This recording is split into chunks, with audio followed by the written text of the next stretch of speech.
जय श्री कृष्ण संग आप सभी का मेरे चैनल पर स्वागत है। आइए सुनते हैं संतोषी माता की व्रत कथा।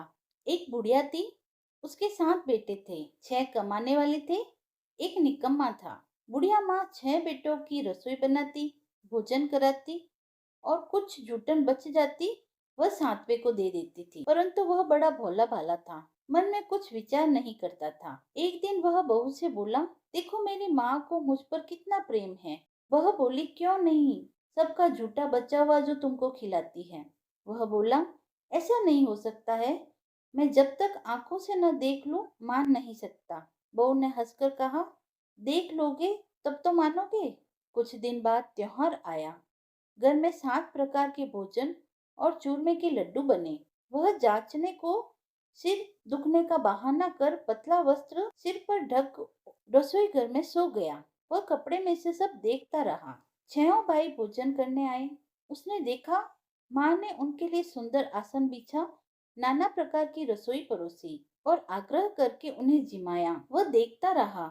6 भोजन कर उठे, तब माँ ने उनकी जूठी थालियों में से लड्डू के टुकड़े उठाकर एक लड्डू बनाया। जूठन साफ कर बुढ़िया माँ ने उसे पुकारा, बेटा 6 भाई भोजन कर गए, अब तू ही बाकी है, उठ तू कब खाएगा। वह कहने लगा, माँ मुझे भोजन नहीं करना, मैं अब परदेश जा रहा हूँ। माँ ने कहा, कल जाता हो तो आज चला जा। वह बोला, हाँ आज ही जा रहा हूँ। यह कहकर वह घर से निकल गया। चलते समय स्त्री की याद आ गई। वह गौशाला में कंडे थाप रही थी। वहां जाकर बोला, हम जावे परदेश आवे कुछ काल, तुम रहिए संतोष से धर्म अपनो पाल। वह बोली, जाओ पिया आनंद से, हमारो सोच हटाए, राम भरोसे हम रहे, ईश्वर तुम्हें सहाय। दो निशानी आपनी देख ध्रुव में धीर, सुधी मति हमारी बिसारियो, रखियो मन में गंभीर। वह बोला, मेरे पास तो कुछ नहीं, यह अंगूठी है सो ले, अपनी कुछ निशानी मुझे दे। वह बोली, मेरे पास क्या है, यह गोबर भरा हाथ है। यह कहकर उसकी पीठ पर गोबर के हाथ की थाप मार दी। वह चल दिया। चलते चलते वह दूर देश में पहुंचा। वहां एक साहूकार की दुकान थी। वहां जाकर कहने लगा, भाई मुझे नौकरी पर रख लो। साहूकार को जरूरत थी, बोला रह जा। लड़के ने पूछा, वेतन क्या दोगे। साहूकार ने कहा, काम देखकर दाम मिलेगा। साहूकार की नौकरी मिली। कुछ दिनों में दुकान का सारा लेन देन, हिसाब किताब, ग्राहकों को माल बेचना, सारा काम उसने सीख लिया और सभी काम वही करने लगा। साहूकार के 7-8 नौकर थे, वे सब चक्कर खाने लगे। यह तो बहुत होशियार बन गया। सेठ ने भी काम देखा और 3 महीने में ही उसे आधे मुनाफे का हिस्सेदार बना दिया। वह कुछ वर्ष में ही नामी सेठ बन गया और मालिक सारा कारोबार उस पर छोड़कर चला गया। अब बहू पर क्या बीती सो सुनो। सास ससुर उसे दुख देने लगे। सारी गृहस्थी का काम करा के उसे लकड़ी लेने जंगल में भेजते। इस बीच घर के आटे से जो भूसी निकलती, उसकी रोटी बनाकर रख दी जाती और फूटे नारियल की नारेली में पानी। इस तरह दिन बीतते रहे। एक दिन वह लकड़ी लेने जा रही थी। रास्ते में बहुत सी स्त्रियां संतोषी माता का व्रत करती दिखाई दी।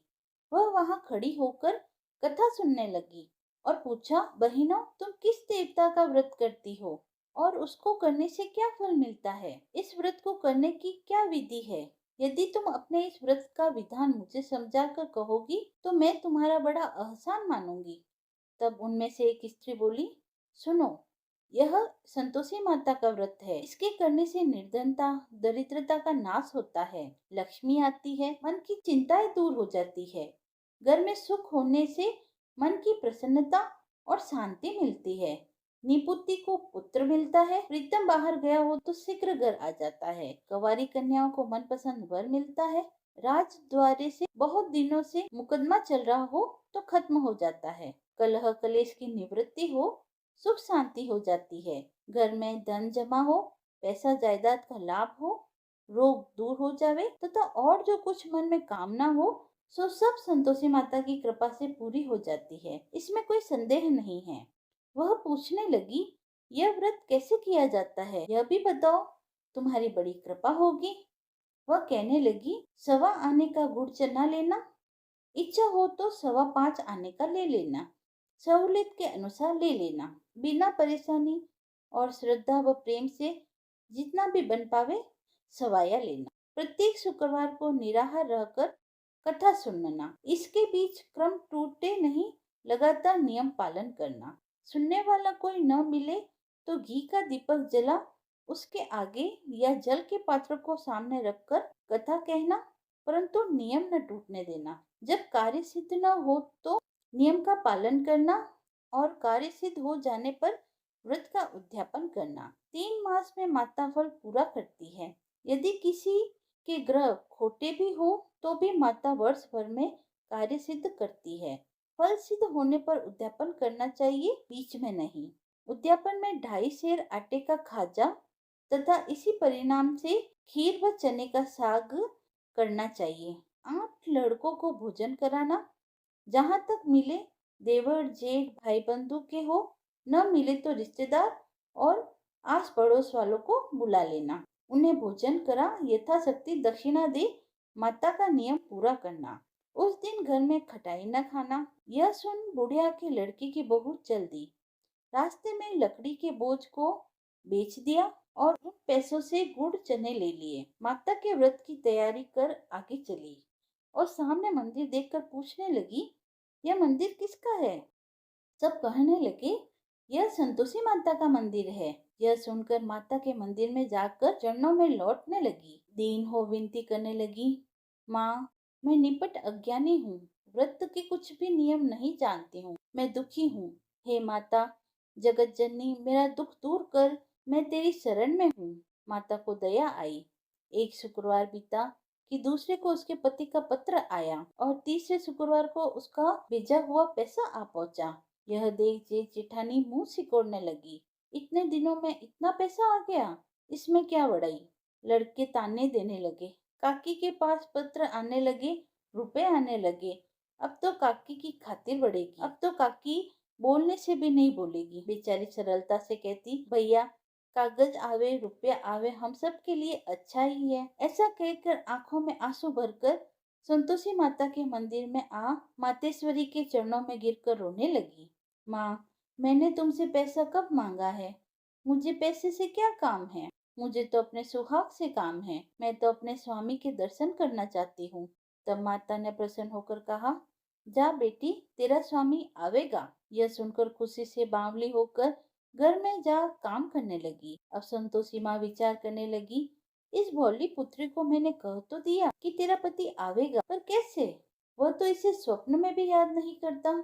उसे याद दिलाने को मुझे ही जाना पड़ेगा। इस तरह माताजी उस बुढ़िया के बेटे के पास जा स्वप्न में प्रकट हो कहने लगी, साहूकार के बेटे, सो रहा है या जाग रहा है? वो कहने लगा, माता सोता भी नहीं जागता भी नहीं हूँ। क्यों, क्या आज्ञा है? माँ कहने लगी, तेरे घर बार कुछ है कि नहीं? वो बोला, मेरे पास सब कुछ है, माँ बाप बहू है, क्या कमी है? माँ बोली, भोले पुत्र, तेरी बहू घोर कष्ट उठा रही है। तेरे माँ बाप उसे त्रास दे रहे हैं। वह तेरे लिए तरस रही है, तो उसकी सुध ले। वह बोला, हाँ माताजी, यह तो मालूम है, परंतु जाऊं तो कैसे? परदेश की बात है, लेन देन का कोई हिसाब नहीं, कोई जाने का रास्ता नहीं आता, कैसे चला जाऊं? माँ कहने लगी, मेरी बात मान, सवेरे नहाकर संतोषी माता का नाम ले, घी का दीपक जला दंडवत कर दुकान पर जा बैठ। देखते देखते सारा लेन देन चुक जाएगा, जमा का माल बिक जाएगा, साज होते होते धन का भारी ढेर लग जाएगा। अब सवेरे जल्दी उठ, भाई बंधुओं से सपने की सारी बात कहता है। वे सब उसकी अनसुनी पर दिल की उड़ाने लगते हैं। कभी सपने भी सच होते हैं। एक बूढ़ा बोला, देख भाई, मेरी बात मान, इस बार इस प्रकार झूठ साज करने के बदले देवता ने जैसा कहा है वैसा ही करने में तेरा क्या जाता है? अब बूढ़े की बात मानकर वह नहा धोकर संतोषी माता को दंडवत कर घी का दीपक जला दुकान पर बैठ जाता है। थोड़ी देर में क्या देखता है कि देने वाले रुपया लाने लगे, लेने वाले हिसाब लेने लगे। कोठे में भरे सामान के खरीदार नकद दाम दे सौदा करने लगे। शाम तक धन का भारी ढेर लग गया। मन में माँ का नाम ले चमत्कार देख प्रसन्न हो घर ले जाने के वास्ते गहना कपड़ा सामान खरीदने लगा। यहाँ काम से निपट तुरंत घर को रवाना हुआ। उसकी पत्नी जंगल में लकड़ी लेने जाती है। लौटते वक्त माता जी के मंदिर में विश्राम करती है। वह तो उसके प्रतिदिन रुकने का जो स्थान ठहरा। धूल उड़ती देख वह माता जी से पूछती है, हे माता, ये धूल कैसे उड़ रही है? माता कहती है, हे पुत्री, तेरा पति आ रहा है। अब तो ऐसा कर, लकड़ियों के 3 बोझ बना ले। एक नदी के किनारे रख और दूसरा मेरे मंदिर पर और तीसरा अपने सिर पर रख। तेरे पति को लकड़ियों का गट्ठर देख मोह पैदा होगा। वह यहाँ रुकेगा, नाश्ता पानी खाकर माँ से मिलने जाएगा। तब तू लकड़ियों का बोझ उठाकर जाना और चौक में गट्ठर डालकर जोर से आवाज लगाना, लो सासू जी, लकड़ियों का गट्ठर लो, भूसी की रोटी दो, नारियल के खेपड़े में पानी दो, आज मेहमान कौन आया है? बहुत अच्छा, माता जी से कहकर वह प्रसन्न मन से लकड़ियों के 3 गड़ले लाई। एक नदी के किनारे पर, एक माता जी के मंदिर में रखा। इतने में मुसाफिर आ पहुंचा। सूखी लकड़ी देख उसकी इच्छा उत्पन्न हुई कि हम यहीं पर विश्राम करें और भोजन बनाकर खा पीकर गांव जाएं। इसी तरह रुककर भोजन बनाया, विश्राम करके गांव को गया, सबसे प्रेम से मिला।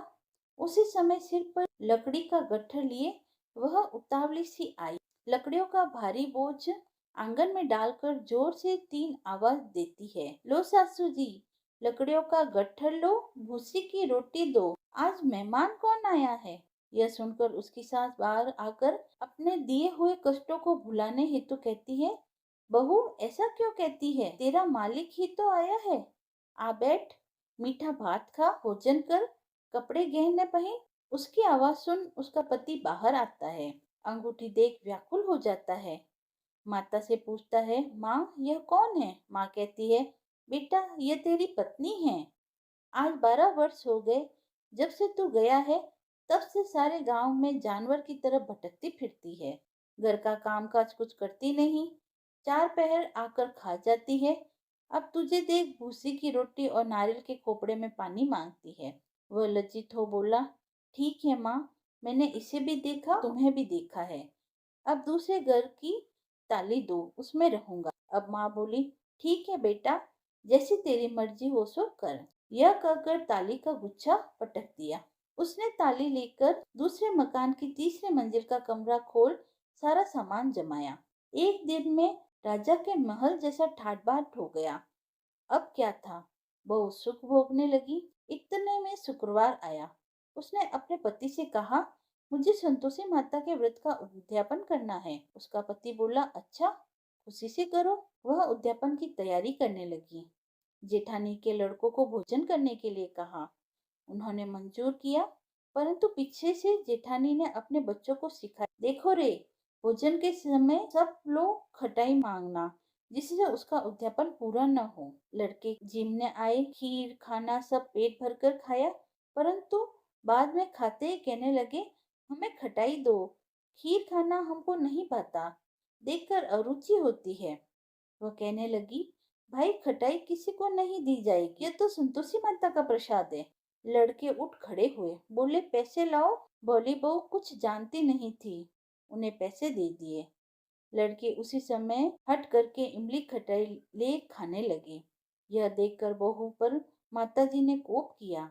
राजा के दूध उसके पति को पकड़कर ले गए। जेठ जेठानी मनमाने वचन कहने लगे, लूट लूट कर धन इकट्ठा कर लाया है, अब सब मालूम पड़ जाएगा जब जेल की मार खाएगा। बहू से यह वचन सहन नहीं हुए। रोती हुई माता जी के मंदिर में गई। कहने लगी, हे माता, तुमने क्या किया? हंसा कर अब भक्तों को रुलाने लगी। माता बोली, बेटी, तूने उद्यापन करके मेरा व्रत भंग कर दिया, इतनी जल्दी सब बातें भुला दी।